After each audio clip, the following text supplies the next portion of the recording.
जब इमाम मेहदी दुनिया की सुपर पावर्स से लड़ने में बिजी होंगे,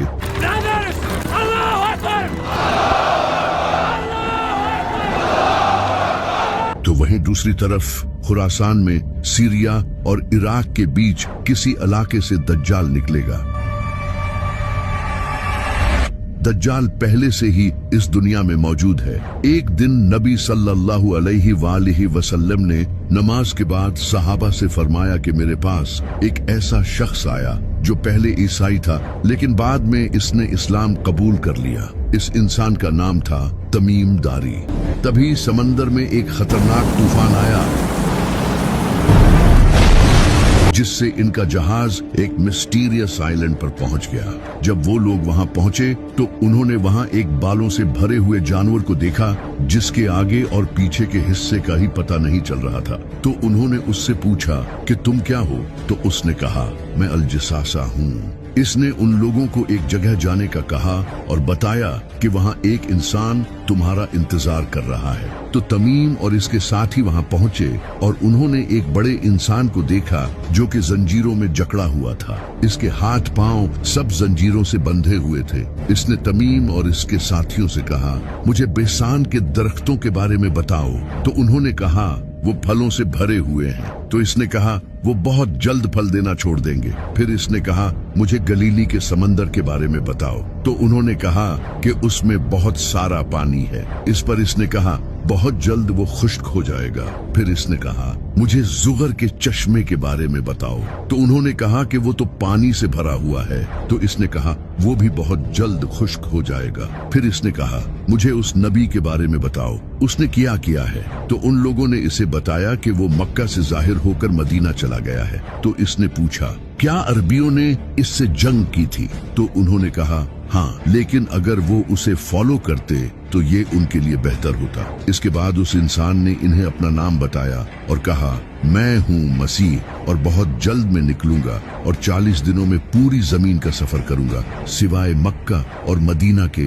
वहां जाने की मुझे इजाजत नहीं दी जाएगी। इसके बाद नबी सल्लल्लाहु अलैहि वसल्लम ने सहाबा को बताया कि वो दज्जाल था, यानी कि दज्जाल पहले से इस दुनिया में मौजूद है, लेकिन बस इसका ज़ुहूर होना बाकी है। लेकिन सबसे इंटरेस्टिंग बात यह है कि जब दज्जाल ने इन लोगों से पूछा था कि बैसान के दरख्त कैसे हैं, तो उन्होंने कहा कि वो फलों से भरे हुए हैं। तो दज्जाल ने कहा कि वो बहुत जल्द फल देना छोड़ देंगे। बैसान आज फिलिस्तीन के नॉर्थ में एक हिस्टोरिकल शहर है जिसे आज बेट शेयान कहा जाता है। कमाल की बात यह है कि आज वहां आबादी बढ़ने और पानी की कमी की वजह से एग्रीकल्चरल एक्टिविटी कम होती जा रही है, खास तौर पर खजूर के दरख्त जो कि तकरीबन खत्म ही हो चुके हैं। इसी तरह दज्जाल ने कहा था कि गैलीली का समंदर भी खुश्क हो जाएगा। ये समंदर आज इसराइल और फिलिस्तीन के लिए फ्रेश वाटर का एक बहुत बड़ा जरिया है, जिसे लेक टाइबेरियस भी कहा जाता है। लेकिन पिछले 50 सालों से इसका वाटर लेवल डेंजरस लेवल तक नीचे जा रहा है। इसराइल की हुकूमत ने कई बार वार्निंग दी है कि क्लाइमेट चेंज और ओवर यूज की वजह से ये खुश्क हो सकता है। इसी तरह दज्जाल ने कहा था कि जुगर का चश्मा भी खुश्क हो जाएगा, जो कि आज जॉर्डन के डेड सी के करीब है। इस इलाके का स्प्रिंग सिस्टम भी क्लाइमेट चेंज और मिसमैनेजमेंट की वजह से कमजोर होता जा रहा है और जॉर्डन की वादियों के कई चश्मे पहले ही खुश्क हो चुके हैं और कई वीक हो चुके हैं। तो दज्जाल का आना बहुत करीब है और ये बात खुद ये यहूदी कहते हैं जो कि इसे अपना मसीहा मानते हैं। ये वीडियो देखो, इसमें ये जो इंसान आप देख रहे हो ये है रैबाए। ये यहूदियों का एक काफी बड़ा स्कॉलर है और ये कोई आम इंसान नहीं है, बल्कि इसके अमेरिकन प्रेसिडेंट डोनाल्ड रीगन के साथ बड़े अच्छे रिलेशंस। ये रैबाए यहाँ नेतन्याहू से बात कर रहा है और इसे कह रहा है कि मसीहा अभी तक नहीं आया है, इसकी आने की तैयारी करो।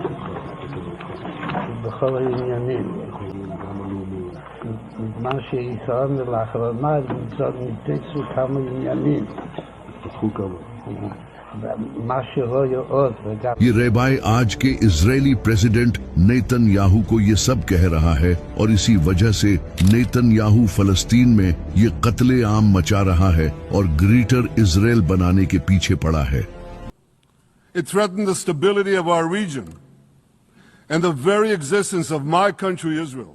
आप ये जानकर हैरान हो जाओगे कि ये नेतन्याहू वही इंसान है जो कि दज्जाल के आने का रास्ता बनाएगा, और ये बात यहूदियों के कई बड़े स्कॉलर्स मानते हैं, जैसा कि ये डोर बार लीब जो कि एक जूविश बिब्लिकल रिसर्चर है, इसका ये मानना है कि नेतन्याहू का ताल्लुक ज़करिया में लिखे हाउस ऑफ नाटन से है। ये दज्जाल से पहले आने वाला लीडर होगा। यहूदी इसे बाइबल में लिखे नेतन और शीमी से एसोसिएट करते हैं। इसी तरह यहूदियों के इसी रहबाए ने रिपोर्टेडली नेतन्याहू को खुद ये बताया है कि वो इसराइल का वही लीडर है जो इनके मसीहा यानी कि दज्जाल को इसका असा देगा। इसी तरह यहूदियों का एक और रहबाए लेवी सुद्री, वो भी नेतन्याहू को किंग सॉल के बेटे जोनाथन से कंपेयर करता है, जो कि इनके मसीहा के रास्ते आसान करेगा। इनके और कई रहबाए का ये कहना है कि ये दज्जाल के आने से पहले इसराइल का आखिरी प्राइम मिनिस्टर होगा।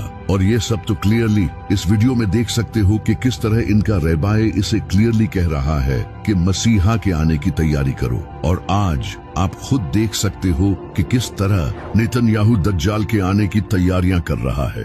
ये यहूदी दज्जाली सिस्टम ला रहे हैं जो कि न्यू वर्ल्ड ऑर्डर है। A new world order. A new world order. यानी कि पूरी दुनिया में एक ही हुकूमत, Where diverse nations are drawn together in common cause. एक ही करेंसी।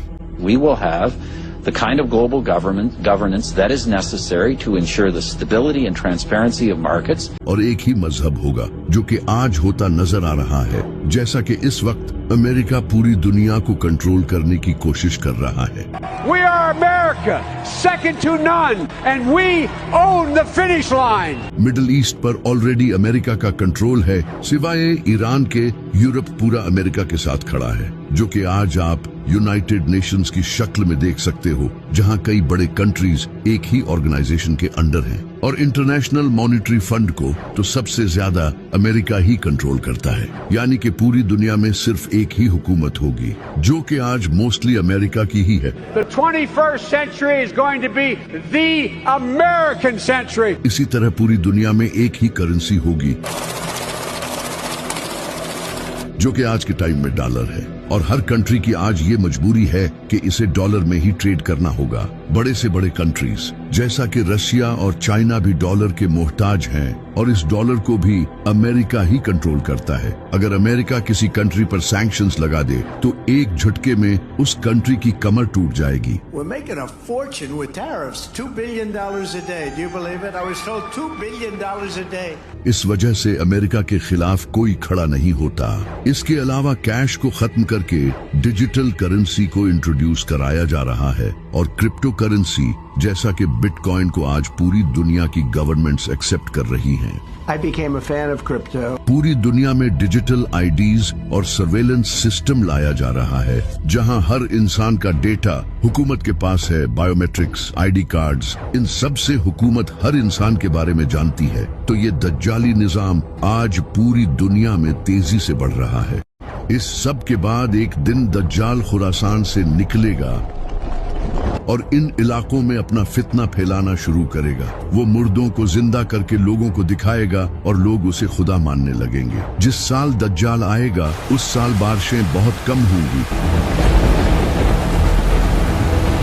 और पूरी दुनिया में ड्राउट होगा, फसलें नहीं उगेंगी और फूड की काफी शॉर्टेज होगी। लोग भूखे मर रहे होंगे। वो जहाँ चाहेगा बारिश बरसाएगा और जमीन को कहेगा तो जमीन इसके लिए सब्जियां उगाएगी, यानी कि वो नेचर को कंट्रोल करेगा। और ये सब वो एक टेक्नोलॉजी का यूज करके करेगा जिसे आज हम क्लाउड सीडिंग कहते हैं। Although cloud seeding, इस टेक्नोलॉजी को आज कई कंट्रीज यूज कर रहे हैं, जैसा कि दुबई, सऊदी अरब, चाइना और अमेरिका। इस टेक्नोलॉजी का यूज करके उन इलाकों में भी बारिश करवाई जा सकती है जहां फसलें नहीं उगती। इसी वजह से अरब कंट्रीज इस टेक्नोलॉजी पर हेवी इन्वेस्टमेंट कर रहे हैं, क्योंकि वहां बारिशें बहुत कम होती हैं। इसमें प्लेन्स के थ्रू बादलों में पार्टिकल्स छोड़े जाते हैं जिससे बारिश होती है। पाकिस्तान ने भी क्लाउड सीडिंग का यूज करके बारिश करवाई थी और इसी तरह दज्जाल भी मोस्ट लाइकली इसी टेक्नोलॉजी का यूज करके मौसम को कंट्रोल करेगा। इसी तरह दज्जाल मुर्दों को जिंदा करेगा। इमाम जाफर सादिक अलैहिस्सलाम ने फरमाया, दज्जाल एक इंसान से कहेगा कि अगर मैं तुम्हारे माँ बाप को जिंदा कर दूं तो क्या तुम मुझे खुदा मान लोगे? तो वो इंसान कहेगा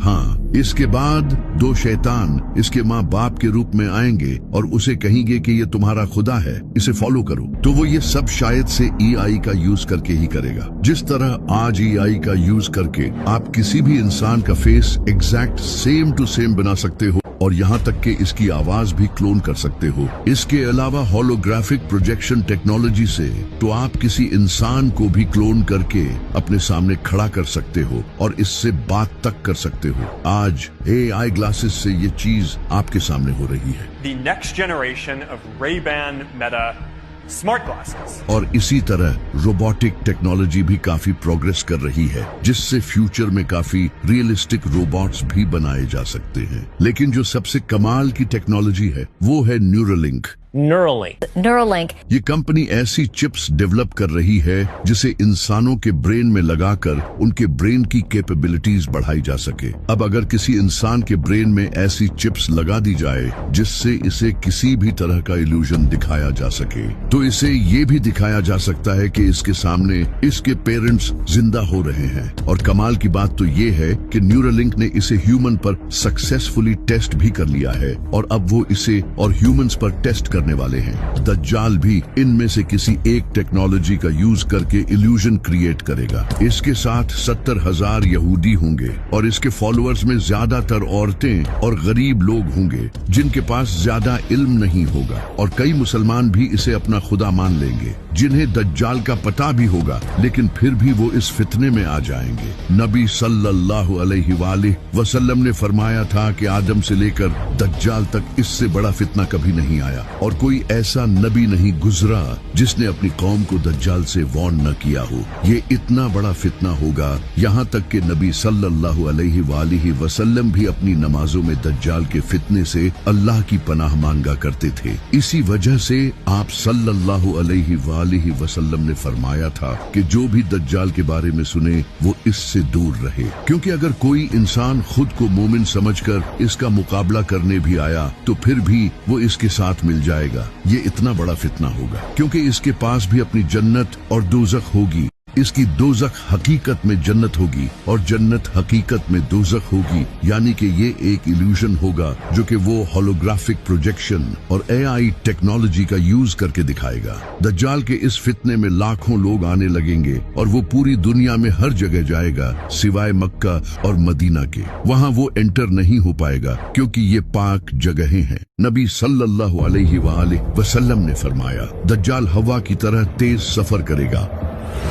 वो एक सफेद गधे पर सवार होगा जिसके कानों के बीच 40 बाजू जितना फासला होगा, जो कि ऑफ कोर्स एक प्लेन होगा जो कि इंसेनली फास्ट होगा। और आप ये भी जानते हो कि आज दुनिया के 99% प्लेन्स व्हाइट कलर के होते हैं, तो वो गधा एक्चुअली एक प्लेन ही होगा जिस पर दज्जाल सफर करेगा। इसकी एक आंख कानी होगी और इसके माथे पर काफिर लिखा होगा। दज्जाल पूरी दुनिया में फितना फैला रहा होगा और वहीं दूसरी तरफ इमाम मेहदी कॉन्स्टेंटिनोपल को फतह करने के बाद दुनिया के सबसे पावरफुल इंसान बन चुके होंगे।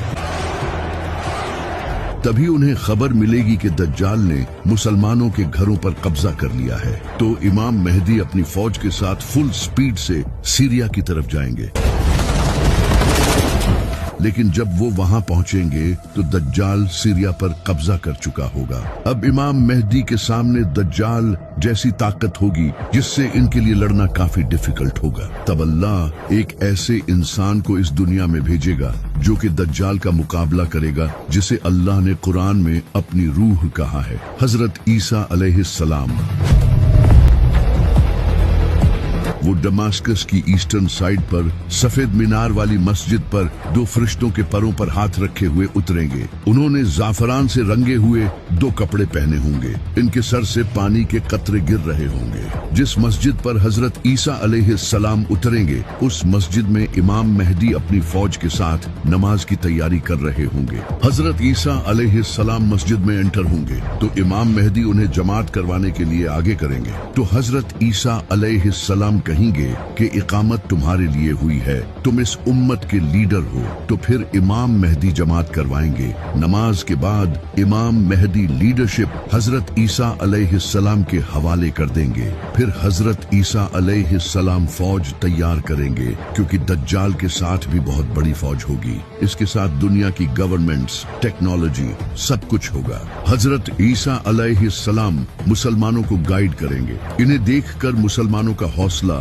और ज्यादा बढ़ जाएगा क्योंकि अब इनमें एक नबी मौजूद होगा और शायद से हजरत ईसा अलैहिस्सलाम के पास कुछ स्पिरिचुअल पावर्स भी होंगी। इसी वजह से जब दज्जाल को पता चलेगा कि हजरत ईसा अलैहिस्सलाम इस दुनिया में आ चुके हैं तो वो भागने की कोशिश करेगा। नबी सल्लल्लाहु अलैहि वसल्लम ने फरमाया, हजरत ईसा अलैहिस्सलाम को देखते ही वो नमक की तरह पिघलेगा और इसी तरह वो मकामे लुद पर पहुंचेगा और भागने की कोशिश करेगा। मकामे लुद जहां आज इसराइल का बेन गुरियन एयरपोर्ट है, यानी कि वो किसी प्लेन में भागने की कोशिश करेगा, लेकिन हजरत ईसा अलैहिस्सलाम वहीं उसे नेज़े से कत्ल कर देंगे, जिसके बाद इसका खून बहेगा और ये जाहिर हो जाएगा कि वो कोई खुदा नहीं बल्कि एक धोखेबाज इंसान था। इसका सारा हाई टेक इल्यूजन खत्म हो जाएगा। दज्जाल की मौत के बाद इसकी आर्मी भी कोलैप्स हो जाएगी। बहुत से लोग इसे छोड़कर फिर से इस्लाम कबूल कर लेंगे, कुछ भाग जाएंगे और कुछ लोग जो दज्जाल के फॉलोअर्स होंगे वो बीमारी से मर जाएंगे। हजरत ईसा अलैहिस्सलाम और इमाम मेहदी भी लोगों को दोबारा से दीन की दावत देंगे। पूरा दज्जाली सिस्टम भी खत्म हो जाएगा।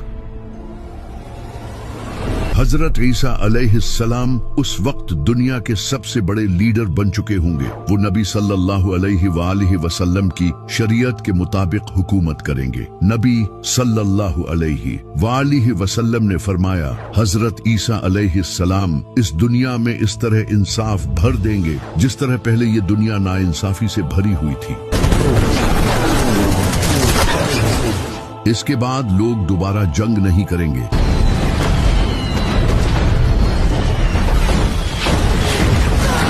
दुनिया के डिफरेंट कंट्रीज और रिलीजन्स के दरमियान नफरत खत्म हो जाएगी क्योंकि हजरत ईसा अलैहिस्सलाम क्रिश्चियनिटी को भी खत्म कर देंगे और तब सिर्फ इस्लाम ही पूरी दुनिया में होगा, जिसका जिक्र हमें कुरान में भी मिलता है। यहूद व नसारा हजरत ईसा अलैहिस्सलाम को कबूल कर लेंगे और उन्हें फॉलो करेंगे। हजरत ईसा अलैहिस्सलाम सुअर, शराब और दूसरी चीजों को हराम कर देंगे जिन्हें लोगों ने हलाल समझा होगा। इस वक्त हजरत ईसा अलैहिस्सलाम के पास दुनिया भर की दौलत होगी जो कि वो सारे इंसानों में बांट देंगे। ज़कात लेने वाला कोई नहीं होगा, गुर्बत खत्म हो जाएगी, जमीन फसल उगाना फिर से शुरू करेगी। नबी सल्लल्लाहु अलैहि वसल्लम ने फरमाया, भेड़िया बकरी के साथ रहेगा और बच्चा सांप के साथ खेलेगा, लेकिन वो इसे नुकसान नहीं पहुंचाएंगे। हर तरफ खुशहाली होगी। इमाम मेहदी भी हजरत ईसा अलैहिस्सलाम के साथ होंगे। वो अपने ज़हूर के बाद सिर्फ 7 या 8 साल तक ही इस दुनिया में रहेंगे,